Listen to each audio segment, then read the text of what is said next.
अगर हम लोग बात करते हैं ट्रांसमिशन लाइन की, तो आपने बेसिकली इस तरीके के टॉवर्स देखे होंगे, या कुछ इस तरीके की ट्रांसमिशन लाइन एंड टॉवर्स देखे होंगे, या फिर इस तरीके की लाइंस आपने देखी होंगी। यानी अगर हम पावर सिस्टम की ट्रांसमिशन लाइन की बात करें, तो ये बेसिकली 3 तरीके की ट्रांसमिशन लाइन आपने देखी होंगी और अलग-अलग तरीके के टॉवर्स का इस्तेमाल देखा होगा। इनमें से जो पहली है, इसको हम लोग कहते हैं low tension line, second one is high tension line and third one is extra high tension line या फिर ट्रांसमिशन लाइन कह सकते हैं। तो ये 3 तरीके की चीज़ें आपने अपने आस-पास देखी होंगी। पहले वाले की बात करूँ तो आपने सिटी, जब अपने शहर के अंदर आप घर से बाहर निकलते होगे, तो ये लो टेंशन लाइन आपको देखने को मिलती होंगी। अगर हम बात करते हैं थोड़ा-सा शहर के बाहर निकलोगे, तो आपको हाई टेंशन, यानी कि अगर हम अपने जो कॉलोनी है या जो अपना मोहल्ला है उसके बाहर निकलोगे, मेन रोड पे आओगे, तो तुम्हें ये हाई टेंशन लाइन दिख जाती होंगी। और अगर हम थोड़ा और बाहर चले जाएँ, यानी कि एक शहर से दूसरे शहर जाएँ या ट्रेन से जाएँ, बस से, कार से, कैसे भी जाओ यार, तो वहाँ पे तुम्हें इस तरीके की लाइन साइड बाय साइड चलती हुई दिखती होंगी। तो ये 3 तरीके की लाइन बेसिकली एग्ज़िस्ट करती हैं, जो कि मेनली मतलब हमने देखी होंगी, जो मेन ब्रॉड कैटेगरी है। तो आज इसी के ऊपर हम लोग बात करेंगे। मेरा नाम प्रांजल है और आज हम लोग चर्चा करने वाले हैं कि different types of transmission line, या कह सकते हैं ब्रॉडली क्लासीफाई करूं तो low tension and high tension line के ऊपर। ये एक इंपॉर्टेंट टॉपिक है और इस लेक्चर के बाद हम लोग जो है ट्रांसमिशन सिस्टम का जो आपका टॉपिक्स है, जो कि एक इंपॉर्टेंट चैप्टर है पावर सिस्टम का, उसके अंदर एंटर कर रहे हैं। और ये सीरीज़ अगेन मल्टीपल पार्ट में बनाई जाएगी और यहाँ पे हम लोग अलग अलग बड़े ही इंटरेस्टिंग टॉपिक्स हैं यार, मतलब बहुत ही ज़्यादा इंटरेस्टिंग। तो ये आपको यहाँ से कंटिन्यूस करना चाहिए। अच्छा, पावर सिस्टम के ऑलरेडी मैंने कुछ पार्ट्स बना रखे हैं, बेसिक इसमें कवर किया था ना। यहाँ से हम लोग थोड़ा सा और अंदर जाना शुरू होंगे।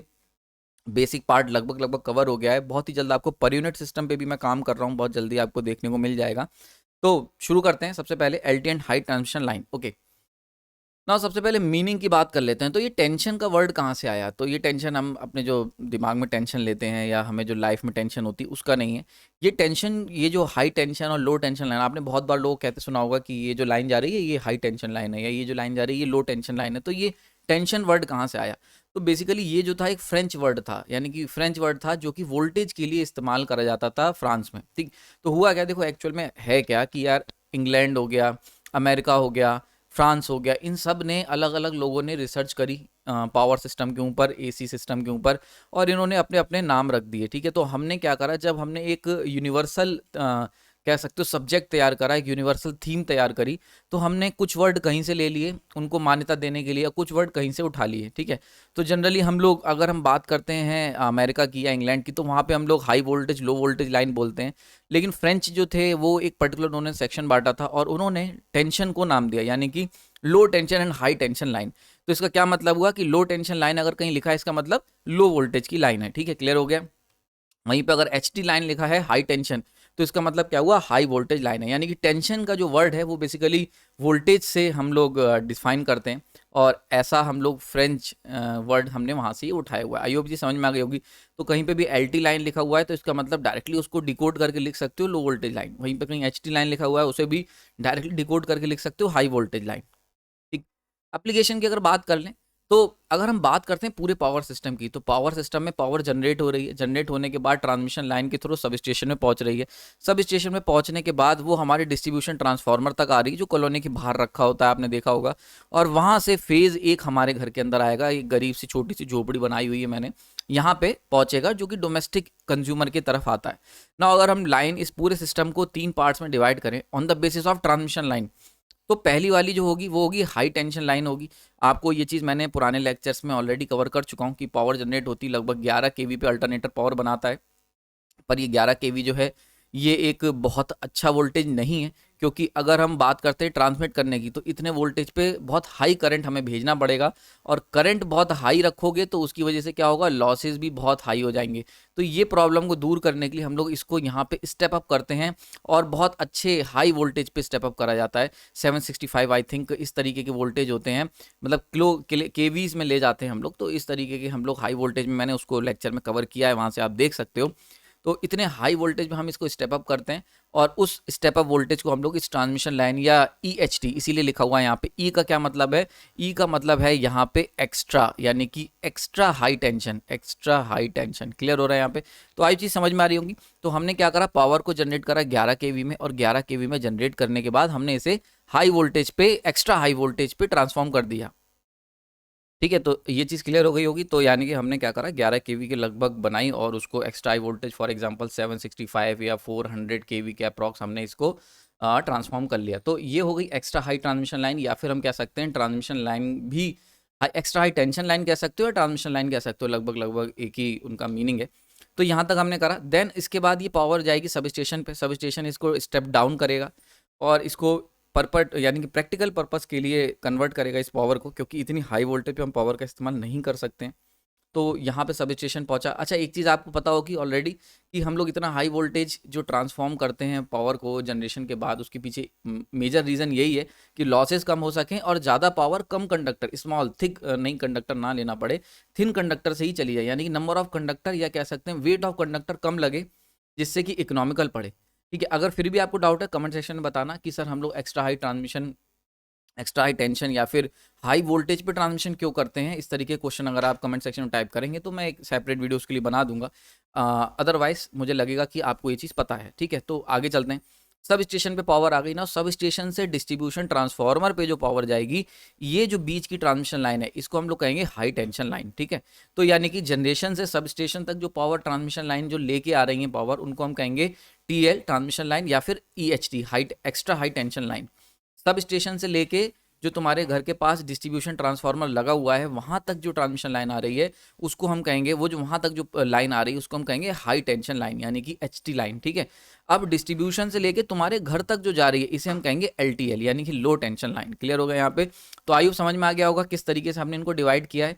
तो तीन कैटेगरी। तो सबसे पहले ईएचटी और ट्रांसमिशन लाइन अगर कहीं लिखा हुआ है इसका मतलब क्या हुआ, जनरेशन से लेके सब स्टेशन के बीच की जो लाइन है। एचटी लाइन सब स्टेशन से डिस्ट्रीब्यूशन ट्रांसफार्मर तक, and LT line distribution transformer से कंज्यूमर के बीच की जो ट्रांसमिशन लाइन, जो लाइन कैरी करेगी पावर को। क्लियर हो गया। तो ये आपको बड़ा इंपॉर्टेंट है, ये बड़ा याद रखना है, कई बार पेपर में डायरेक्ट पूछ लिया जाता है, क्वेश्चंस आ सकते हैं, तो ये आपको पता होना चाहिए। यानी कि तीन कैटेगरी ट्रांसमिशन लाइन की, पहली ट्रांसमिशन लाइन हो गई, दूसरी हाई टेंशन लाइन हो गई और तीसरी लो टेंशन लाइन हो गई। ना अगर वोल्टेज लेवल की बात करें तो इंडिया के अंदर अगर हम बात करें वोल्टेज लेवल की, तो लो टेंशन लाइन का जो वोल्टेज होता है वो 440 वोल्ट होता है 3 फेज में और 230 वोल्ट होता है सिंगल फेज में। ये वही लाइन है जो हमारे घर में आ रही, तो 230 वोल्ट आ रहा होता है, तो इसमें कोई दिक्कत नहीं होनी चाहिए। हाई टेंशन लाइन 11 केवी की लाइन होती है, यानी कि कहीं पे भी अगर आपको लाइन दिख रही है जो 11 केवी का वोल्टेज इसके अंदर चल रहा है तो उसको तुम तुरंत ही कह दोगे भैया ये हाई टेंशन लाइन जा रही है। ठीक है, वहीं पे अगर ईएचटी या फिर टीएल की बात करें यानी कि एक्स्ट्रा हाई टेंशन या ट्रांसमिशन लाइन की बात करें, तो उनका वोल्टेज 33 केवी हो सकता है, 66 केवी हो सकता है एंड 110 केवी हो सकता है, इवन और हाई भी हो सकता है। तो ईएचटी एक और एक टर्म यूज होती है अल्ट्रा हाई टेंशन, यूएचटी भी होते हैं। तो 765 जो मैंने बताया था वो लगभग यूएचटी में आ जाती है वो, लेकिन हमारे अभी कोर्स का पार्ट उसको बाहर रखते हैं। अभी हम लोग इतने ही तीन कैटेगरी में मेनली ब्रॉडली क्लासीफाई करेंगे। ठीक है, तो तीन तरीके की लाइन जो हो सकती हैं, लो टेंशन लाइन होगी तो 440 वोल्ट 3 फेज अगर ले रहे हो, आपको पता होगा कि 3 फेज मतलब यहाँ पे कहने का मतलब हो गया line to line voltage, this is line to line voltage, line to line voltage, ये बात ध्यान रखना। दो तरीके की वोल्टेज होते हैं अगर हम लोग 3 फेज सिस्टम की बात करते हैं, एक होता है लाइन वोल्टेज और एक होता है फेज वोल्टेज। ठीक है, फेज का मतलब क्या हुआ, जैसे ट्रांसमिशन लाइन जा रही है और एक न्यूट्रल जा रहा है, ये लाइन और न्यूट्रल इनके बीच का अगर वोल्टेज होगा कितना होगा, 230 वोल्ट। ठीक है, ये बेसिक बता दे रहा हूँ। और अगर ये तीन ट्रांसमिशन लाइन जा रही है, ये न्यूट्रल जा रहा है, जो तुम्हारे घर के सामने से निकल रही होंगी, इसमें से एक में से, इन तीन फेज में से कोई एक फेज तुम अपने घर में लेते होगे, तो ये एक फेज हम ले लें, तो अगर इन दो फेज के बीच का वोल्टेज निकालें तो वो 440 वोल्ट निकल के आएगा। So this is the line to line voltage, line to line voltage यानी कि दो लाइन के बीच का वोल्टेज। क्लियर हो गया यहाँ पे। सो this is the difference between single phase and 3 phase. Clear. Now आगे चलते हैं। अगर हम बात करते हैं कंडक्टर कितने इस्तेमाल होंगे, तो अगर हम सिंपली एलटी लाइन की बात करें जो हमारे घर के पास जा रही है, तो उसमें 4 कंडक्टर का इस्तेमाल होगा, जिसमें से 3 फेज वायर होंगे और एक न्यूट्रल होगा। बहुत ऑब्वियस सी बात है, न्यूट्रल की ज़रूरत पड़ती है क्योंकि घरों में कंज्यूमर को जब भी हम कोई लोड देते हैं, जब भी हम सप्लाई देंगे कंज्यूमर को, तो हमें एक रिटर्न पाथ चाहिए होता है, और रिटर्न पाथ जो होता है वो न्यूट्रल के थ्रू ही आता है। ठीक, तो जब भी कभी भी अगर आपको जो पावर जा रही है उसका इस्तेमाल करना है तो एक वायर आपको न्यूट्रल का लगाना ही पड़ेगा। क्लियर हो गया।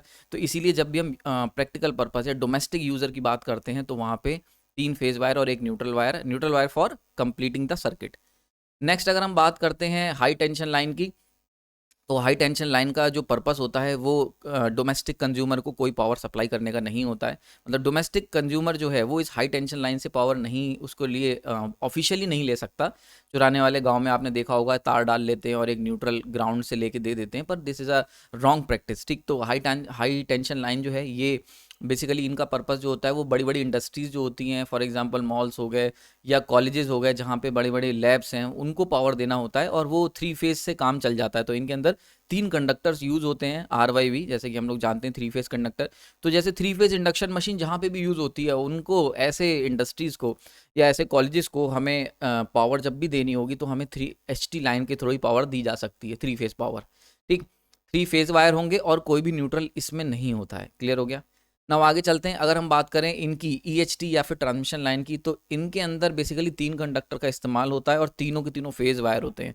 कोई इसमें दिक्कत नहीं होनी चाहिए, क्योंकि एक्स्ट्रा हाई टेंशन लाइन तो किसी के लिए भी नहीं बनी होती, केवल वो पावर को ट्रांसमिट करने के लिए बनी होती हैं। यानी कि अगर हम बात करें इन तीनों लाइन का, तो LT लाइन अगर हम बात करें तो ये डोमेस्टिक के लिए, यानी कि जो घर वाले छोटे मोटे लोग, गरीब लोगों के लिए। ST लाइन की बात करें तो ये होती इंडस्ट्रीज पर्पस के लिए होती हैं, कि इंडस्ट्रीज वाले ले लो, या फिर इसी को हम लोग अलग अलग कॉलोनी में बांट देते हैं। ठीक है, तो HT से ही LT आया है। तो ST लाइन का इस्तेमाल कौन कर सकते हैं? इंडस्ट्रीज कर सकती है, जहाँ पे 3 फेज इंडक्शन मोटर या फिर 3 फेज सिंक्रोनस मोटर का इस्तेमाल होता है, वो लोग ये काम कर सकते हैं। ठीक है, क्लियर हो गया? या बहुत हैवी लोड हो, फॉर एग्जांपल मॉल्स में चले जाओ, अगर हम मॉल्स की बात कर लेते हैं तो देखते हो पूरा मॉल जो है सेंट्रलाइज्ड AC है, तो इतनी high power single transmission line से आना संभव नहीं है, तो इसके लिए भी हम लोग हाई टेंशन लाइन का इस्तेमाल करते हैं। क्लियर हो गया? वहीं पे अगर हम बात करते हैं EHT और ट्रांसमिशन लाइन की, यानी कि EHT की बात करोगे, एक्स्ट्रा हाई टेंशन की, तो ये इनका काम केवल और केवल जनरेटिंग पावर स्टेशन से सब स्टेशन के बीच में पावर को पहुंचाना होता है। किसी भी तरीके का ये आपको इस्तेमाल नहीं कर सकते इतनी हाई पावर का। ठीक, तो इसीलिए इसके अंदर 3 कंडक्टर और 3 फेज वायर होंगे। हाँ, एक चीज़ और इसके अंदर ऐड करते हैं, एक अर्थ वायर और चल रहा होता है। आपने देखा होगा टॉप टू टॉप एक अर्थ वायर चल रहा होगा, जैसे फॉर एग्जाम्पल दिस वन, ये देख रहे हो बिल्कुल टॉवर के ऊपर पे, इसे शील्ड वायर के नाम से भी जाना जाता है, शील्ड वायर। ठीक है, और इसके ऊपर आने वाले समय में डेफिनेटली एक लेक्चर तैयार करूंगा, क्योंकि ये एक बड़ा इंपॉर्टेंट पार्ट है और इसका बहुत इंपॉर्टेंट पर्पस भी है। बेसिकली इसका काम होता है कि लाइटनिंग अगर हो रही है, मान लेते हैं बारिश हो रही है और लाइटनिंग हो गई, बिजली गिर गई, तो इससे इन कंडक्टर्स को प्रोटेक्ट करना। देखो दीज आर फेज कंडक्टर। ठीक है, थोड़ा साफ कर लेते हैं। ये देख रहे हो ना, ये हैं तुम्हारे फेज कंडक्टर, फेज के कंडक्टर्स हैं, दीज आर फेज कंडक्टर्स। ठीक है, ये 3 RYV फेज चल रहे हैं। अब ये 3 फेज कंडक्टर हैं, और लाइटनिंग अगर हो गई इन पे तो भाई पूरा सिस्टम डैमेज हो जाएगा, लाइट टूट सकती है। तो इनको लाइटनिंग से बचाने के लिए हमने ये 2 तार, एक ये वाला और एक ये वाला, टिप टू टिप जा रहे होते हैं। ठीक है, तो इनका काम क्या होता है? These are shield wires, shielding wire, shielding wires. Shielding का मतलब क्या होता है? ये वही जैसे कैप्टन अमेरिका की शील्ड है, बिल्कुल उसी तरीके से। तो इनका काम होता है शील्ड प्रोवाइड करना, प्रोटेक्शन प्रोवाइड करना इन 3 कंडक्टर्स, ताकि ये 3 कंडक्टर्स रिमेन इंटैक्ट एंड जो पावर का जो ट्रांसमिशन है वो कंटिन्यूस हो सके विदाउट एनी इंटरप्शन और अ फॉल्ट। ठीक, तो इसको बचाने के लिए हम लोग ये शील्ड वायर लगाते हैं। किससे बचाने के लिए? लाइटनिंग से बचाने के लिए, क्योंकि भाई लाइटनिंग जो है वो बिजली गिर गई तो सब काम खत्म हो जाएगा, और इतने ऊपर हाई लेवल पे कोई प्रॉब्लम नहीं है। तो इतने हाई, क्योंकि इनके ग्राउंड क्लियरेंस बहुत ज़्यादा होता है, तो इतना हाई ग्राउंड क्लियरेंस होने के कारण इनको केवल और केवल जो समस्या हो सकती है वो लाइटनिंग से हो सकती है। भाई बादल आ गए, लाइटनिंग गिर गई, तो ये जो शील्ड वायर होते हैं ये बिजली को अपने ऊपर गिरवा लेते हैं और सिस्टम को बचा ले जाते हैं। And again no neutral wire. तो EHT के अंदर हमने देख लिया यहाँ पे कि भाई 3 कंडक्टर होंगे, तीनों के तीनों फेज वायर होंगे, एक अर्थ वायर लगा सकते हो, एक या 2 as per your requirement, and no neutral wire. Again neutral देखो ना यहाँ है ना यहाँ है, बड़ा इंपॉर्टेंट चीज़ है, ये ध्यान रखने वाली बात है कि न्यूट्रल हमने दोनों में नहीं दिया है। क्यों? क्योंकि न्यूट्रल जब भी दोगे, न्यूट्रल हमेशा डोमेस्टिक लोडिंग के लिए ही दिया जाएगा। अगर डोमेस्टिक लोडिंग नहीं हो रही है, यानी कि अगर आप इंडस्ट्रियल पर्पज़ के लिए इस्तेमाल कर रहे हो या ट्रांसमिशन पर्पज़ के लिए, तो हम इसका पैसा बचा लेते हैं। नाउ इंसुलेटर की बात कर लेते हैं। तो इंसुलेटर अगर LT लाइन की बात करते हैं, लो टेंशन लाइन जो तुम्हारे घर के पास होती है, तो एक तो तुम्हें इस तरीके के इंसुलेटर दिखे होंगे, दीज आर पिन इंसुलेटर, और दूसरे तुम्हें इस तरीके के इंसुलेटर दिखते होंगे जो कि होते हैं आपके गाय इंसुलेटर। ठीक है, अब गाय इंसुलेटर का इस्तेमाल क्या होता है भाई? पिन इंसुलेटर तो बहुत सिंपल है कि भाई पोल है, अब पोल तुमने मान लेते हैं वुड का लिया तब तो कोई दिक्कत नहीं है, लेकिन अगर मान लेते हैं इस तरीके का तुमने पोल लिया हुआ है वुड में भी, अगर भीग गया तो कंडक्टर बन जाए, तो कंडक्टर बन जाएगा। तो पोल का काम क्या होता है? पोल का काम होता है सपोर्ट देना। देखो एक बड़ा इंपॉर्टेंट पार्ट मैं आप लोग बता दूं, इंसुलेटर का काम क्या है ट्रांसमिशन में? जब भी हम पावर को ट्रांसमिट कर रहे हैं, अब भाई पावर हो रही है यहाँ जनरेट और हम पहुँचानी है हमें यहाँ तक ना, अगर हम यहाँ से सीधा तार बांधेंगे तो क्या ये सीधा वायर ऐसा रहेगा? नहीं, ये वायर ऐसे करके झूल जाएगा ये, तो हम क्या करते हैं, इसको जगह जगह सपोर्ट दे देते हैं, जगह जगह टॉवर लगाते हैं, ताकि हम इसकी जो झूलना है इसको सपोर्ट दे सकें। उठा दिया, फिर ये गिरने लगा, फिर एक यहाँ टॉवर लगाया और इसे उठा दिया। ऐसे करके हम लोग टॉवर के स्ट्रक्चर की मदद से क्या करते हैं, इस वायर को हेल्प से उठाते रहते हैं, ताकि क्या हो कि जो वायर है, ये तो मैंने बहुत ज़्यादा इसका सैग दे दिया है, इसको कम कर देते हैं, थोड़ा कम ही होता है, स्ट्रेट रखा जाता है, कोशिश ही की जाती है। तो हम लोग क्या करते हैं बेसिकली कि जो पावर जनरेट हो रही है और जहाँ पे इसकी ज़रूरत है, यहाँ पे इसकी लोड कह सकते हो, और यहाँ पे जनरेशन है, तो इनके बीच की जो डिस्टेंस है उसको सक्सेसफुली वहाँ तक वायर को पहुँचाया जा सके, और विद कह सकते हैं सफिशिएंट ग्राउंड क्लियरेंस, ठीक। तो ये काम होता है टॉवर का। अब टॉवर तो एक यार, टॉवर अगर हम बात करें बनाने की, तो ये हम कई तरीके से बना सकते हैं, इसको इसी अगले पार्ट में मैं कवर करूंगा।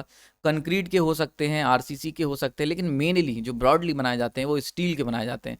ना स्टील जो होता है वो आपका एक कंडक्टर की तरह वर्क कर सकता है। तो ऐसे केस में मान लेते हैं अगर हमने स्टील का या किसी भी मेटल का बनाया, और कंडक्टर को अगर हमने उससे होल्ड करवाया, क्योंकि कंडक्टर को आपको होल्ड करवाना है, दिस इज कंडक्टर, ठीक। तो कंडक्टर को अगर तुमने टॉवर से होल्ड करा दिया, तो सारी की सारी पावर तो भाई शॉर्ट सर्किट होकर ग्राउंड में चली जाएगी, क्योंकि अगर हम करंट से यहाँ पूछें, यहाँ फ्लो होने वाले करंट से, वो कहेगा मैं इतने आगे क्यों जाऊँ, मैं तो ग्राउंड में चला जा रहा हूँ, क्योंकि भाई मुझे तो this is the shortest path, ये तो बहुत लंबा पाथ है, यहाँ से यहाँ तक की दूरी एल है, और यहाँ से यहाँ तक की दूरी एल डैश है। तो भाई एल डैश देख सकते हो कि एल डैश जो होगा वो बहुत ही कम है as compared to the L, ठीक, क्योंकि किलोमीटरों की जगह ये कुछ मीटर की डिस्टेंस है। तो इसीलिए सारा करंट जो ट्रांसमिशन लाइन में आ रहा है वो ग्राउंड में चला जाएगा ना। अब ये ना हो ऐसा कि ट्रांसमिशन लाइन का जो करंट है वो ग्राउंड में ना जाए, बल्कि दूर तक जाए, इसके लिए हमें क्या करना पड़ेगा, इसके लिए हमने इसी जो टॉवर का इस्तेमाल करा, टॉवर, इसका क्या होगा, इसका रेजिस्टेंस बढ़ाना पड़ेगा, इसका रेजिस्टेंस बहुत हाई करना पड़ेगा। और ये कैसे कर सकते हैं, ये with the help of insulator. तो यहाँ से पिक्चर में आते हैं इंसुलेटर्स, ठीक। तो ये पिक्चर में इंसुलेटर कैसे आए, आइयो आपको समझ में आ गया होगा। तो ये जो इंसुलेटर्स आते हैं पिक्चर में, ये क्योंकि हमें स्ट्रक्चर को सपोर्ट भी देना है और साथ ही साथ इन पे एक्ट भी करवाना है। So this is the whole concept. तो आइयो आपको समझ में आ गया हो किस तरीके से, क्यों, क्या ज़रूरत होती है इंसुलेटर्स की, ठीक। ठीक है, तो इंसुलेटर का क्या पर्पस होता है ये हमने बड़ा डिटेल में जान लिया। बाकी इसके बारे में और बड़ा डिटेल में चर्चा करेंगे जब मैं इंसुलेटर्स को सेपरेटली कवर करूँगा आने वाले समय में। धीरे धीरे पूरा पावर सिस्टम, मेरा एम है कि मैं पूरा पावर सिस्टम को कवर करूं, तो बहुत जल्द इस पे काम लगातार कर रहा हूं मैं, but due to the lack of time and lot of compulsion और प्रोजेक्ट्स, ये थोड़ा समय कम मिल पा रहा है। खैर आगे चलते हैं। तो बेसिकली हमने इनका इस्तेमाल देख लिया कि इंसुलेटर की ज़रूरत क्यों पड़ी ट्रांसमिशन लाइन में या कोई भी पावर की लाइन में ले जाने के लिए ना। अगर हम बात करते हैं एलटी लाइन की, तो एलटी लाइन बहुत कम वोल्टेज की लाइन होती है, तो पिन इंसुलेटर से काम चल जाता है, या फिर गाय इंसुलेटर का इस्तेमाल ना। गाय इंसुलेटर का अलग पर्पस है, इसको जरा समझते हैं। गाय इंसुलेटर का जो होता है वो बेसिकली इसका पर्पस होता है कि यहाँ पे देख सकते हो, this is the guy wire. इसका काम क्या होता है, ये है तुम्हारा गाय वायर। देखो होता क्या है, जब आप कोई भी कहीं पे भी ट्रांसमिशन लाइन, सॉरी इसकी बात कर रहा हूँ, लो टेंशन लाइन जब भी आप लगाते हो घर के पास, तुमने देखा होगा, तो मान के चलते हैं कुछ ये तुम्हारी गली आई है और उसके बाद इधर कुछ घर हैं, ठीक है। तो यहाँ पे टॉवर लगा होगा, तो यहाँ से ट्रांसमिशन जो लो टेंशन लाइन आई होगी, उसके बाद वो लाइन इधर की तरफ चली होगी, यानी एकदम से हमने क्या करा, साइड को चेंज करा, ठीक। तो अब ये जो टॉवर है इसके ऊपर आप सोच के देखो, इसको आपने ऐसे एकदम नॉर्मली ज़मीन में एकदम गाड़ा हुआ है। अब यहाँ तक तो ठीक है, अब या तो ये आगे जाता तो इसको बैलेंस करा जा सकता था, लेकिन आप देखोगे एकदम से यहाँ से लाइनें इधर कट गई हैं, मतलब 90 डिग्री कट गई हैं या 60 डिग्री कट गई हैं। तो ऐसे केस में इधर से ही आ रही थी और इधर ही जा रही है लाइन, तो ऐसे केस में ये जो टॉवर लगा हुआ है इसके बहुत ज़्यादा चांसेस होंगे कि ये इधर की तरफ फॉल बैक कर जाए। क्लियर हो रहा है, इधर की तरफ गिर जाए या किधर भी, या साइड की तरफ गिर जाए। तो अब ऐसे में इस टॉवर को, क्योंकि भाई हवा भी चलेगी, विंड भी चलेगी, और आप ये बात जानते हो कि ये जो लाइन है इसके ऊपर बहुत लोड, ये बहुत हैवी कंडक्टर्स, ये भी हैवी कंडक्टर्स होते हैं, हल्के फुल्के कंडक्टर नहीं होते। तो ये जो फेज वायर आ रहा है ये एक मोटा कंडक्टर है, और ये जो टॉवर आपने लगाया है, ठीक, तो ये टॉवर को गिरा ना दें, यानी कि हवा के झोंके हो गए, आंधी हो गई, तूफान हो गया, या कह सकते हैं किसी भी तरीके के बंदर चल रहे हैं, किसी भी तरीके से ये जो टॉवर है ये गिर ना जाए। तो इसके लिए हम लोग क्या करते हैं, इसके ऊपर एक यहाँ पे एक ऐसे करके एक वायर को एक एंकर्ड कर देते हैं ग्राउंड के अंदर। आपने देखा होगा, बहुत कॉमन प्रैक्टिस है, घर के आसपास निकलोगे तो 10 जगह दिख जाएगा। तो हम लोग क्या करते हैं, जैसे फॉर एग्जांपल देख रहे हो कि ये ट्रांसमिशन लाइन ये आ रही है, एलटी लाइन, ट्रांसमिशन लाइन बोल रहा हूँ, ये एलटी लाइन आ रही है, लो टेंशन लाइन, और उसके बाद ये देखो लाइन यहाँ चली गई, देख रहे हो 90 डिग्री। तो ऐसे केस में ये जो टॉवर है, ये जो तुमने जो स्ट्रक्चर ग्राउंड पे खड़ा करा है, इसके आगे की तरफ गिरने के देखो कितने ज़्यादा चांस हैं, क्योंकि दोनों वायर आगे ही जा रहे हैं। तो ये देखो, ये वाली जो है ये टेंशन इधर की तरफ है इस वायर के अंदर, यानी कि ये इसे आगे गिरा रही है, और ये जो वायर इधर गए हैं ये भी इसे आगे गिरा रहे हैं। तो बहुत चांसेस हैं कि थोड़ी सी हवा चलेगी या आंधी आएगी तो ये टॉवर आगे की तरफ गिर जाएगा। तो ऐसा ना हो, इसके लिए हम लोग क्या करते हैं, गाय वायर, देखो यहाँ पे ये रहा गाय वायर, इसको हम लोग एक हिंज्ड कर देते हैं, एंकर्ड कर देते हैं ग्राउंड के अंदर, तो एक एक्स्ट्रा सपोर्ट देने के लिए। ठीक, तो आयु समझ में आ गया होगा कि गाय वायर का काम क्या होता है ना। अगर हम बात करते हैं, हमने ये हिंज्ड कर दिया, ठीक, सारी बातें सही हैं, पर this is a metal wire, ये तुम्हारा एक मेटल वायर होता है जनरली। अब मेटल वायर है तो ये बहुत चांसेस हैं ये कंडक्टर की तरह वर्क कर सकता है। मान लेते हैं गलती से किसी भी तरीके से अगर बारिश हो गई, ठीक है, बारिश हुई तो पानी आ गया इस पर, अब अगर ये वायर जो है ये इन कंडक्टर से कैसे भी करके टच कर गया, तो ऐसे में क्या होगा, सारा का सारा करंट जो तुम्हारे घर आना चाहिए था वो इस वायर के थ्रू ग्राउंड में चला जाएगा, क्योंकि ground is the least, ground provide least resistance path, ठीक, टू द कंडक्टर और वायर। ठीक, समझ में आ रहा है। तो ऐसे में क्या होगा, सारा करंट जो होगा वो इस गाय वायर के थ्रू ग्राउंड में चला जाएगा। अब ऐसा ना हो, इसके लिए इस पर्टिकुलर जो गाय वायर है इसका हमें क्या करना पड़ेगा, इसका हमें रेजिस्टेंस को बढ़ाना पड़ेगा, कि अगर कभी भी, क्योंकि ये देखो बहुत कॉमन प्रैक्टिस है, बारिश के समय में सारी चीज़ें जो होती हैं उन पर पानी की लेयर आ जाती है, तो बहुत चांसेस हैं कि ये गाय वायर जो है कंडक्टर की तरह वर्क करने लगे। ठीक है, तो इसको बचाने के लिए, कंडक्टर ना हो जाए, यानी कि कंडक्टर इन द सेंस कि करंट को कंडक्ट ना कर दे, तो यहाँ पे हम बीच में यहाँ पे हम लोग क्या करते हैं, एक इंसुलेटर लगाते हैं, और this insulator is known as guy insulator. समझ में आ रहा है। तो गाय वायर में यूज होने वाला इंसुलेटर गाय इंसुलेटर, क्लियर। तो देखो इस तरीके का आपने देखना, बहुत कॉमन दिख जाएगा तुम्हें, ये बड़ा ही इजीली विजिबल हो जाएगा तुम्हें आसपास कॉलोनीज में। ठीक है, तो ये हम लोग इंसुलेटर का इस्तेमाल करते हैं, और ये इंसुलेटर क्या करता है, इस टॉवर को होल्ड करके, जो गाय वायर जिसने होल्ड कर रखा है, देखो याद रखना, इंसुलेटर का काम टॉवर को होल्ड करना नहीं है, इंसुलेटर का काम है जो गाय वायर तुमने टॉवर को होल्ड करने के लिए लगाया है उसको कंडक्टर होने से बचाना, कि वो कंडक्ट ना कर दे किसी भी केस में, बारिश हो, आंधी हो, तूफान हो, कोई गिलहरी बैठ जाए, तब भी गाय वायर के थ्रू करंट नहीं जाना चाहिए। तो this insulator is increase the resistance of the guy wire. Clear हो गया, आगे चलते हैं। नाउ एचटी लाइन की बात कर लेते हैं। एचटी लाइन में हम लोग पिन इंसुलेटर का भी इस्तेमाल कर सकते हैं, क्योंकि पिन जो होती है वो बेसिकली पोर्सलिन का इंसुलेटर होता है। 11 केवी तक के लिए बहुत उपयोगी है, कोई दिक्कत नहीं है। तो 11 केवी की हम जानते हैं एक डिस्क जो होती है 11 केवी के आसपास काम करती है, तो इसीलिए हम पिन इंसुलेटर का इस्तेमाल कर सकते हैं, या फिर ये होते हैं डिस्क इंसुलेटर, इनका भी हम लोग इस्तेमाल कर सकते हैं ना। इनका इस्तेमाल ये कुछ इस तरीके से दिखते होंगे, आपने देखा होगा, ये मैंने देखो यहाँ पे बनाया हुआ है। जनरली आपने देखा होगा जब रेलवे में कभी जाना तो ये तुम्हें इंसुलेटर्स इजीली विजिबल हो जाएंगे। ठीक है, यहाँ से देख सकते हो या यहाँ पे देख सकते हो कि ये जो हमने जैसे पिन इंसुलेटर हमने ऊपर लगा रखे होते हैं, पिन होते हैं कि जैसे for example this is your tower, और यहाँ पे अगर हम टॉवर के ऊपर से निकाल रहे हैं कंडक्टर को, तो यहाँ पे इन इंसुलेटर का इस्तेमाल करेंगे।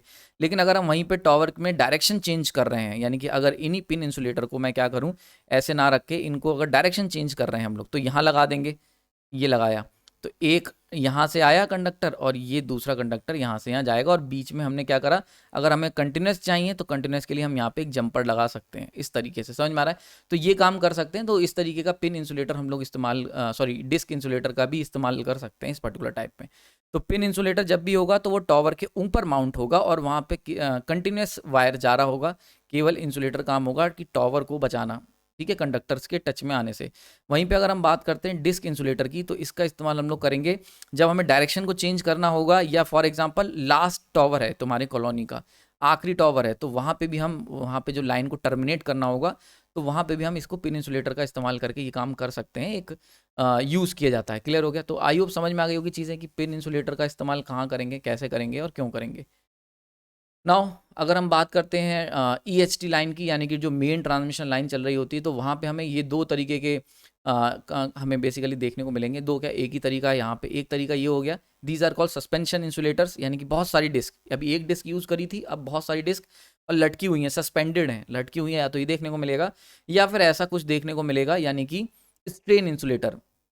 ठीक है, बात समझ में आ रही है। तो स्ट्रेन इंसुलेटर या फिर तुम्हें ये देखने को मिलेंगे, ये दो तरीके के सस्पेंशन इंसुलेटर। नाउ है क्या, देखो हम जब बात करते हैं, एक डिस्क हमने बताया, वन डिस्क ये किसके बराबर थी, 11 केवी के बराबर थी। अब यहाँ पे तो 756 हो सकता है, या फिर और या फिर हम कह सकते हैं 433 केवी, इतना हाई वोल्टेज हमें देखने को मिलेगा। तो 33 केवी तो फिर भी कम है, और इसके ऊपर जब बढ़ते जाएंगे 11 के मल्टीपल्स में, तो उतने ही, देखो अब एक डिस्क 11 के लिए है, तो अगर हम ज़्यादा बढ़ेंगे तो उतनी ही मल्टीपल डिस्क लगानी पड़ेंगी। तो this is just a multiple disc arrangement. ठीक है, क्लियर हो रहा है यहाँ पे। तो देखो एक डिस्क 11 केवी की है, अब जैसे जितनी डिस्क है काउंट कर लो, उसके हिसाब से आप बता सकते हो देख के दूर से कि उसके अंदर कितना वोल्टेज चल रहा है। तो जब भी हम ट्रांसमिशन लाइन या एक्स्ट्रा हाई टेंशन की लाइन की वोल्टेज की बात करते हैं तो बहुत हाई होता है, तो इसीलिए हमें इतने सारे डिस्क का इस्तेमाल करना पड़ता है। अब इन डिस्क को दो तरीके से यूज़ करा जा सकता है। एक हो गया लटका दिया, जैसे कि ये सस्पेंड करके, तो अब क्या हो रहा है, वायर जा रहा है, for example this is your tower, and यहाँ पे वायर ऐसे आ रहा है, ये डिस्क लटकी हुई है ऐसे, और उसके बाद आगे चला जा रहा है। ठीक है, तो ये देखो डिस्क लटका दी, यहाँ से वायर आया और इसको टच कर पकड़ के आगे चला गया। तो ये बिल्कुल ऐसे हो गया होल्डिंग आर्म की तरह, एक तरीका ये हो गया। दूसरा हो गया स्ट्रेन इंसुलेटर, इसके अंदर क्या है, ये लटकाया नहीं है, इनको हमने एक्सपेंड कर दिया, खींच दिया है। तो अब क्या हो रहा है इसमें, देखो यहाँ पे ये अगर हमारे पास टॉवर है तो ये हमारे इंसुलेटर्स हैं ऐसे करके, दिस इज, ठीक है, समझ में आ रहा है। तो अब क्या होगा, यहाँ से ये कंडक्टर आया, इसको पकड़ा इसने, यहाँ से चला गया, यहाँ से आया, यहाँ से चला गया। अब ये तो डिसकंटिन्यूस हो गया क्योंकि ये इंसुलेटर है और ये कंडक्टर है। तो इनको कंप्लीट करने के लिए हम जंपर वायर का इस्तेमाल करेंगे यहाँ से यहाँ तक, ताकि कनेक्टिविटी बनी रहे। तो करंट यहाँ आएगा, जंपर वायर के थ्रू आगे जाएगा, फिर वापस से कंडक्टर लेके आगे निकल जाएगा और टॉवर भी पकड़े रहेंगे। तो स्ट्रेन इंसुलेटर बेसिकली इसका जो मेन पर्पस होता है वो हम इस्तेमाल करते हैं कि टेंशन लाइन में बनी रहे, लाइन जो है वो स्ट्रेट रहे, खिंची रहे। ठीक है, तो स्ट्रेन मतलब स्ट्रेन इंसुलेटर मीन्स स्ट्रेन बना रहे, यानी कि जो उसके अंदर जो हमने ट्रांसमिशन लाइन में जो टेंशन हमने क्रिएट करनी है वो क्रिएट बनी रहे। टेंशन इंग्लिश वाली टेंशन, मतलब जो हम लोग बात करते हैं कि मतलब एकदम स्ट्रेच रहे, जो लाइन है ट्रांसमिशन लाइन की उसके अंदर ज़्यादा झोल ना आए, वो एकदम स्ट्रेच रहे।